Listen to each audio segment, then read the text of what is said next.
Greetings, class, and welcome to Horror 101. Once again, it is I, your humble teacher and guide, Professor Macabro. And I am back with you again to grace you with my wonderful presence and share horror DVD and Blu-ray pickups. Now, I know, I say this often. I'm sorry, guys. I try to be as consistent as I possibly can and post videos with my handsome mug, but, well, I have to share my space with the other guy, so, what can I say? But, I'm back, and I wanted to share what I got with you all, my lovely and beautiful fans. So, let's get started. Now, I already own this. I bought one of those multi-DVD movie things that are very popular because you got a lot of public domain movies and stuff like that. So technically I already own this movie, but I don't own it in a single disc. And the sticker kind of fucks it up. I picked up Invasion of the B-Girls on Blu-ray. Now, I don't know how to say this, so I'll just come out and say it. I don't particularly like horror movies in high definition. There, I said it. The reason why is because, something about seeing a horror movie look too clean and crisp kind of takes me out of the whole grungy experience it's supposed to have. I've seen some horror movies that get too cleaned up as they get turned into, high definition. And it doesn't work in their favor because you can kind of make out the effects. They look kind of worse. On VHS, for example, or DVD, the quality's not that good.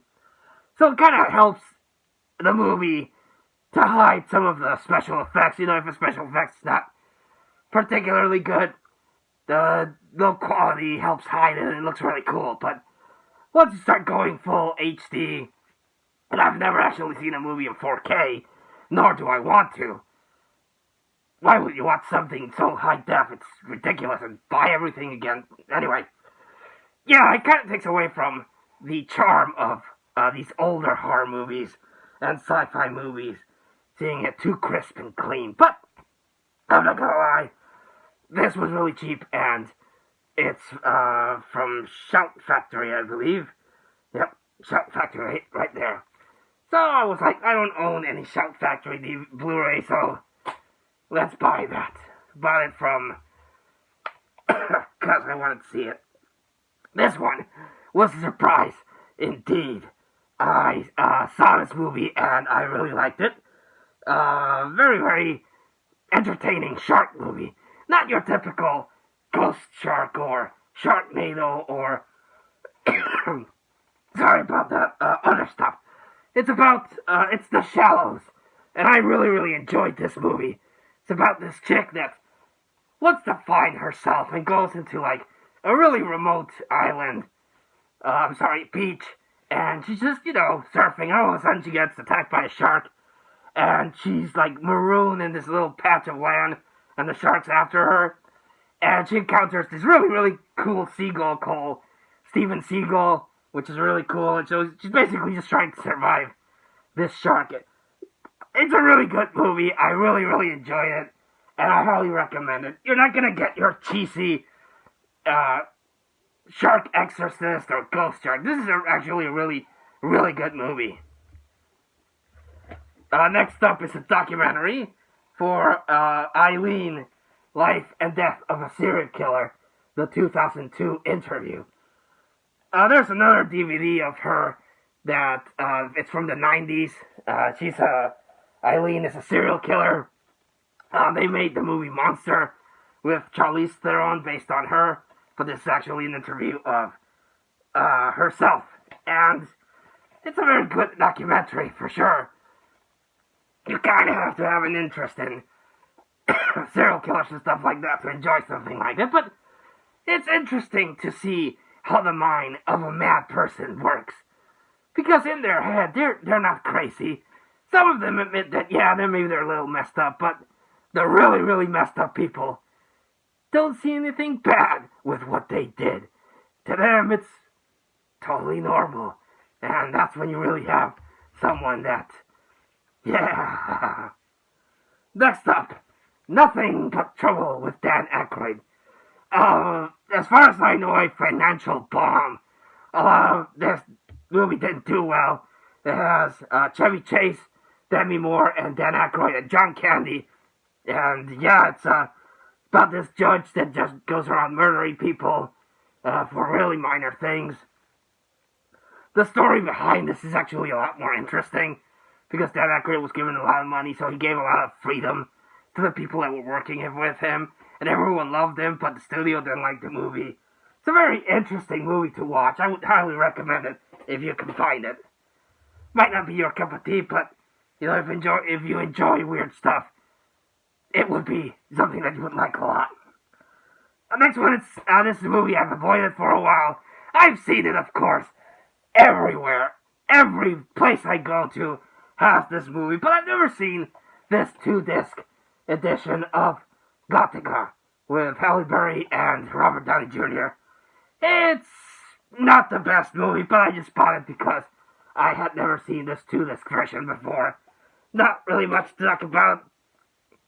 Your story about the chick that saw something she didn't and goes crazy. This one I'm excited. I've never seen this, but I was sold on the name Lance Henriksen. I love Lance Henriksen. Him and Michael Ironside are my two favorite underappreciated actors.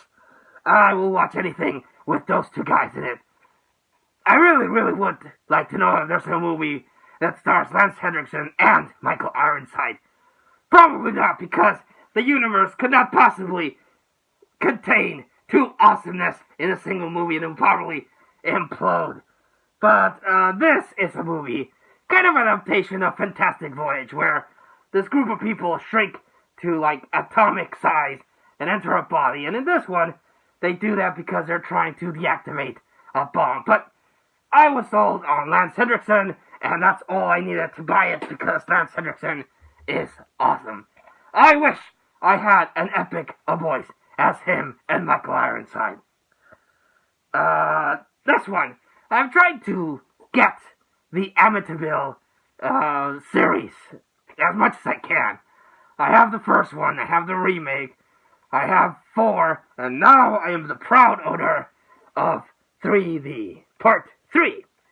Because back in the day, every Part 3 was in 3D. Jaws 3, Friday the 13th, and this one. But what sucks about this DVD release is that it doesn't actually have the 3D version.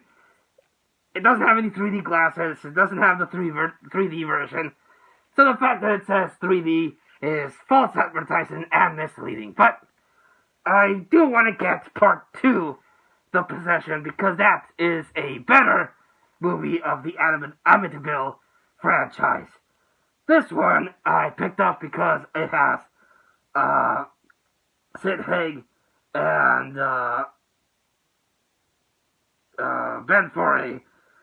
It isn't any good, but it has vampires in it, so Brotherhood of Blood. Yeah. Is it good? Well, depends on your definition of good, but I bought it because of those two actors. The next movie I bought is Alien. This is a double dip for me. I already own Alien, but I own the director's cut.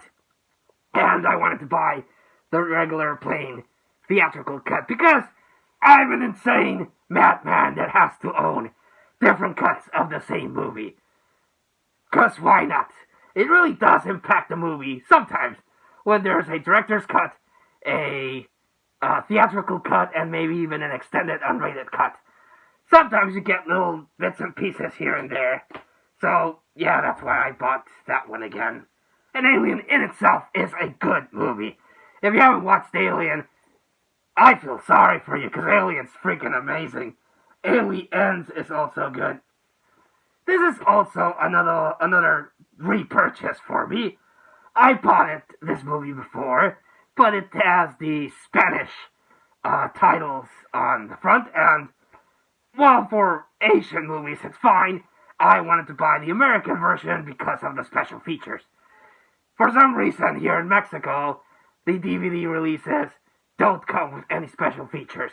It's the most annoying shit that I encounter buying DVDs here. So I have to track down the American version for the special features, and that's Premonition, which, like I said, I already bought before, but this one has special features. So yeah, it's a real good movie about this guy that reads the newspaper article that his family's gonna die, so he's trying to change it, and doesn't quite succeed, and just kind of like the butterfly effect, just keeps making everything worse and worse until, he makes a drastic decision at the end.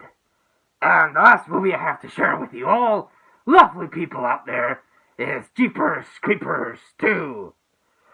Oh yeah, a lot of people can't enjoy Jeepers Creepers 1, 2, or the recent 3, because problems with the director that I won't go into detail. But yeah, that's something I don't actually get from people. They can't seem to disconnect the performance or the work from the actual unfortunate things that the person might have done. Yeah, so it's kind of iffy. I won't go into detail, but Jeepers Creepers 1 was cool. Jeepers Creepers 2 has certain elements that are entertaining. And I haven't seen Jeepers Creepers 3. I need to actually get to that. But the creeper itself, the design is pretty cool, so worth a buy for sure. Very short horror update. Didn't find as many horrors as I would like. For some reason, coming across horror is kind of hard. It's not as frequent as I would enjoy, but I got what I got, and it's enough to share with you all out there, class. I do like to make the recommendation of the haul always, and I am going to recommend, as soon as I can find it,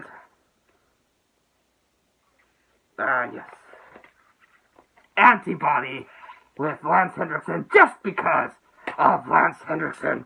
That man is amazing. You should really read his biography, how he didn't actually read and he would just memorize the lines with someone reading him out to them. That man is marvelous. Him and Michael Ironside. Ooh, they're amazing. Well, class, I hope you enjoyed my presence and the lovely horror DVDs that I have to share with you. Leave a comment if you've seen any of these movies, or if you were able to track them down, what you thought of all of them. Till I see you all again, this was Professor Macabro, thanking you all and wishing you, like always, a good evening.